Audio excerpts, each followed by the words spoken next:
الحمد لله رب العالمين والصلاة والسلام على سيدنا محمد وعلى آله وأصحابه أجمعين. أما بعد فأعوذ بالله من الشيطان الرجيم. بسم الله الرحمن الرحيم. قال النبي صلى الله عليه وسلم: يسروا ولا تعسروا وبشروا ولا تنفروا، او كما قال عليه الصلاة والسلام. د ما عزتمنو مؤمنانو، د الله حبیب موږ تاسو ته د ژوند طریقه راښیي، د خدای له مخلوق سره د چلند طریقه راښیي. راته فرمایي: یسرو، د الله په مخلوق باندې اسانی کوي. ولا تعسرو، او د خدای له مخلوق سره سختی، تنگی، زشتی مکوي. وبشرو، د خدای مخلوق ته زیری ورکوي، خوشحالی ورکوي، لار وسیع کوي، خلاصی ورکوي. ولا تنفرو، او د خدای مخلوق، د خدای بندگان له دینه مه نفرتي کوي، له حقه مه متنفر کوي، له اسلامه یې مه تریوي، اسلام ته یې راجلب کوي، راجذب یې کوي. دا له جوامع الکلمه څخه ده. ټول علماء کرام پې باندې پوهیږي. بهترین دستور د الله تبارک وتعالی ده. د ما مؤمنو ورونو، زه نن یو بحث ډیر په ګرماګرمي سره اروم چې د ښځو د حجاب په باره کې حکم سوی، فرمان صادر سوی. ورونو، حجاب د مسلمان ایمان ده. هم د نارینه دپاره د ایمان برخه ده، هم د زنانه دپاره د ایمان برخه ده. الله تبارک وتعالی په سورة نور کې 13 نمبر آیت مبارک کې فرمایي: قل للمؤمنین، ووایه د ما حبیبو مؤمنانو ته، یغضوا من ابصارهم، ټیټې دې ساتي، محفوظې دې ساتي، په امن کې دې ساتي نظرونه خپل او سترګې خپلې. ویحفظوا فروجهم، او له فحشاوو دې ځانونه ساتي، له منکراتو دې ځانونه ساتي، له زناو دې ځانونه ساتي، د هغو له دواعیو دې ځانونه ساتي. ذلک اذکا لهم، دا د دوی دپاره ډېره پاکیزګي ده. دا په 13 نمبر آیات کې اول الله تبارک وتعالی د رسول الله صلی الله علیه وسلم د نارینه امتیانو او الله د خپلو نارینه بندگانو دپاره خپل حبیب پیغمبر ته دستور ورکړی دی چې نارینه ورته لومړی ووایه. په هغو باندې هم ستر فرض ده، حجاب فرض ده، د عزت ساتل یې فرض دي، د فروجو ساتل یې فرض دي، د نظرونو ساتل یې فرض دي. په هغو باندې هم فرض ده.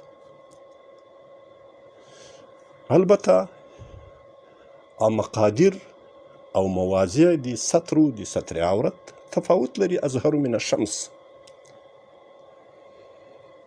او په 13 آیت کې د دې آیت وروسته الله تبارک وتعالی خپل حبیب ته فرمایي، امر کوي: وقل للمؤمنات، ووایه د ما مؤمنو بندګیو لره او د تا مؤمنو امتیو لره، زنانو لره، یغضضن من ابصارهن، چې ټیټې دي اچي، محفوظې دي لري، مسونې دي لري، ساتلې او پاکې دي لري سترګې خپلې او نظرونه خپل. ویحفظن فروجهن، او خپل شرمګاهونه دي ساتي، له دواعیو د هغو څخه دي ځان ساتي. ولا یبدین زینتهن الا ما ظهر منها، او نه دي بربنډوي نه دي ښکاروي مواضع د زینت خپل مګر هغه چې د هغو په پټولو کې د ما دې بندګیو ته او رسول الله ته وایي د تا دغو امتیو ته حرج ده، تکلیف ده، ولې دی هم د دغه معاشرې جز دي او هغه ځایونه نسي پټولی. که یې پټولو باندې مجبوروو نو هغه په مشقت کې لویږي. ولا حرج فی الدین، او په دین کې حرج نسته. الدین یسر، دین اسانی ده، دین سهولت ده، په دین کې نعمت ده، په دین کې خوشحالي ده، هم د نارینه خوشحالي ده هم د زنانه خوشحالي ده، هم د زنانه اثرات طبقي هم د نارینه اثرات طبقي. نو حرج به نه وي پې باندې الا ما ظهر منها، مګر کوم چې ښکاره یي چې ټولو مفسرینو په اتفاق سره ټولو مفسرینو د هغو تفسیر د هغه ما ظهره استثناء تفسیر په وجهو او په کفینو سره کړي، په مخو په لاسو سره، چې که دا څه هم زبردست او بهترین په ټول وجود کې د زینت مواضع دي، تر هر بل ځای د زینت موضع مخ ده، تر هر بل ځای د زینت موضع لاسونه دي، خو د دې په مقید کولو کې د دې په پټولو په حکم باندې د ما د بندګانو ته الله پاک اراده دا ده چې د ما د بندګانو ته پکې حرج ده. کنې دا د زینت ځایونه دي،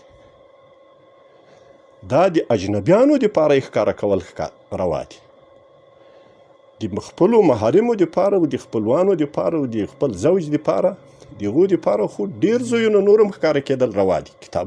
کتابونو لیکلي دي. د ما مومنو ورونو، زه په خلاصه سره دا عرض وړاندې کوم چې دغه عظیم انقلاب د ډېرو عظیمو انسانانو په ټوکړه ټوکړه کېدلو سره رامنځته شوی، د ډېرو پاکو وینو په تویېدلو سره رامنځته شوی ده، په ډېر لوړ او عظیم قیامت باندې دا رامنځته شوی ده، په لاس راغلی. خو دا په داسې بې اعتنایي او په داسې بې پروایي سره له لاسه ورنکو لکه اطفالو ته چې جواهر په لاس باندې ورکړي او په خورو باندې وشیندي. داسې ضایع او برباد نکو. د سطر هر مسلمان، هر مؤمنه، هر مؤمن طرفدار ده. څرنګه مسلمان به یي، دا د ایمان جز ده، څرنګه مسلمان به یي چې د هغه خور لور ناموس دا د بې ستره یي، د هغه زوی ورور دی دا بې ستره یي، نارینه دی بې ستره یي، زنانه دی بې ستره یي. د دواړو په باره کې حکم ده، یو قسم حکم ده، بلکې په مرتبه کې متقدم حکم د نارینه دپاره ده. نو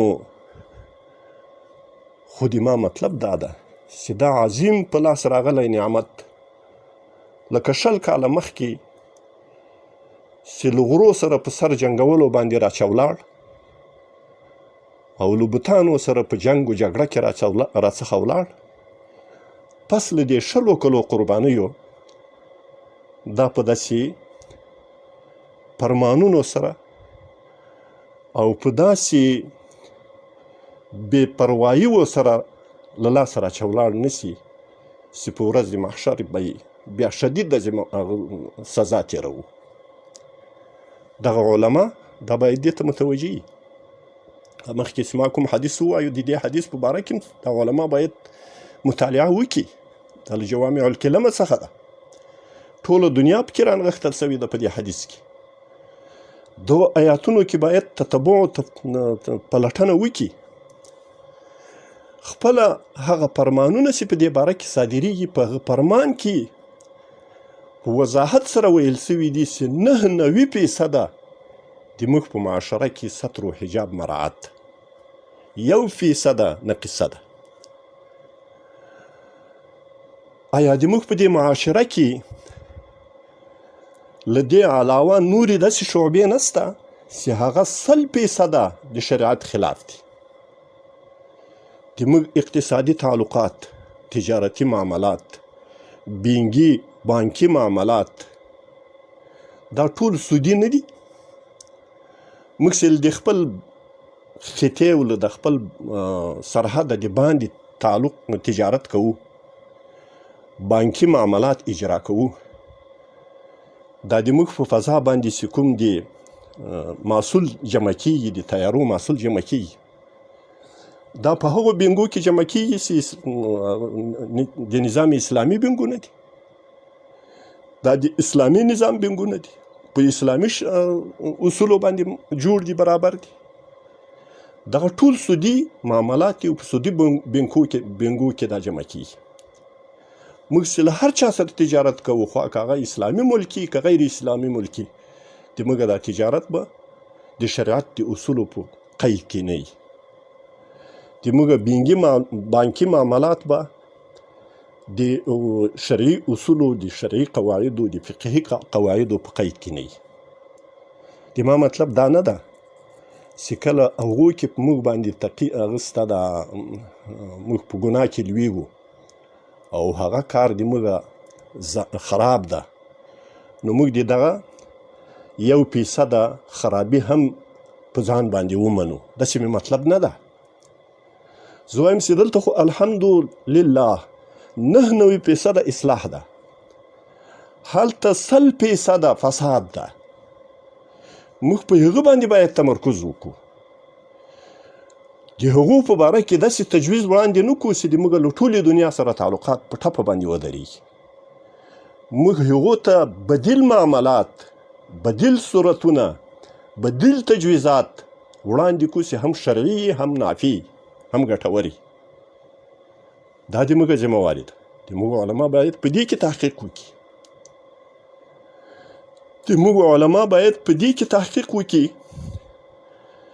چې موږ نن په داسې حالت کې یو چې د موږ په فضا باندې د دښمن طیارې ګرځي، د دښمن ډرون ګرځي. موږ د دې صلاحیت او د دې وس نه لرو چې موږ د هغه دفع وکړو، مخه یې ونیسو.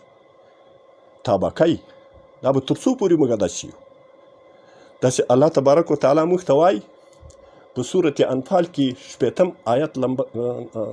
آیات مبارک ته چې الله پاک حکم راته کوي، امر راته کوي، لکه د لمانځه د فرضیت، د جنازې د لمانځه فرضیت، د جهاد کولو د فرضیت، د قتال کولو د فرضیت، همدغسې فرضي حکم راته کوي چې واعدوا لهم ما استطعتم من قوه. د دې آیات په تحقیق کې، د دې آیات په مزایاو کې علما باید تحقیق وکړي. آیا دغه اعداد، عده برابرول د خپل ملت د حفاظت لپاره، د خپل اسلامي نظام د حفاظت لپاره، د خپل اعراضو د حفاظت لپاره، د خپل عبادتي نظام د تحفظ لپاره، د خپل سیاسي نظام د تحفظ لپاره، آیا دغه عده او عده برابرول فرض ده په مسلمانانو که نه ده فرض؟ خصوصا په ولات الامور باندې فرض عین ده. دا فرض کفایي ده چې ولات امور د هغې فریضه ادا کوي، نو ټول ملت غاړه پرې باندې خلاصېږي. د ما او د تا په فضا باندې د دښمن پروازونه کیږي، د هغه دپاره څه بندوبست لرو؟ د هغه دپاره څه فرمانونه صادرول غواړو؟ د هغه دپاره څه کول پکار دي؟ موږ له ټولې دنیا چکاټ یو، پرې کړي یو. په کوم جرم پرې کړي یو؟ ولې جرم سوی ده؟ اسرائیل، یهودیان بیت المقدس ته، د مسلمانانو قبلې اولا ته مسلمانان مانځه کولو ته نه پرېږدي. هغه حکومت، هغه تلابیب، هغه یهود په رسمیت باندې پیژندل کیږي او موږ په اسلامي نظام کې په رسمیت باندې نه پیژندل کیږو. موږ باید په دې باندې مشورې وکړو، په دې باندې فیصلې وکړو، په دې باندې فرمانونه وباسو، له دنیا سره تعاملات وکړو، له دنیا سره پراست په کار راولو، له دنیا سره فطانت په کار راولو، له دنیا سره سیاست په کار باندې واچو. بس فقط ښځه ده او د ښځې په باره کې فرمانونه دي، یوه ورځ یې په بوټو کې غږیږو، بله ورځ یې په سندلو کې غي وو، بله ورځ یې په چادرو کې غي وو، بله ورځ یې په تعلیم و تربیه باندې غي وو، بله ورځ یې اوومه صنف په څلورمه صنف په پورته په دې باندې غي وو. زموږ دا ټول تمرکز په دې باندې راغلی او هغه هم داسې حالاتو کې په داسې شرایطو سره چې موږ یقین ده په دې باندې چې د همدغسې حشروي و په بنیاد باندې زموږ هغه لوی مقصد په خطر کې لویږي. هغه لوی مقصد د زوال درشل ته ټیله کېږي چې هغه یو اسلامي نظام ده، هغه یو اسلامي زندگی ده، یو اسلامي حیات ده. الله تبارک وتعالی دې په موږ کې اسلامي شعور پیدا کړي. الله تبارک وتعالی دې موږ دغه محیطي، عنعنوي، محلي او دا کوتا نظري دا د موږ تاسې له وجوده الله تبارک وتعالی وباسي. د دنیا له علماو سره خبرې وکړو، له هغو علماو سره چې په یوه کلي کې نه یې لوی سوی، په یوه کلي کې نه یې بالغ سوی، په یوه کلي کې نه یې فارغ سوی، په یوه کلي کې نه یې شیخ الحدیث جوړ سوی، بلکې په دنیا کې ګرځېدلی، مذاهب یې مطالعه کړي، فقها یې لیدلي، مختلفې فقه یې مطالعه کړي، په حدیثو کې تخصصونه لري، په تفاسیرو کې تخصصونه لري، په سیاست کې تخصصونه لري. مسلمانان دي، د هغو له مشورو چې د هغو له تخصصو څخه د هغو له تجربو څخه کار واخلو، هغه را سره شریک کو او داسې نه چې موږ په خپل مزاج باندې، په خپل ذوق باندې ټوله دنیا برابرو. الله دې په موږ کې واقعي اسلامي ذوقونه پیدا کړي. اقول قولي هذا استغفر الله لي ولكم ولجميع المؤمنين والمؤمنات.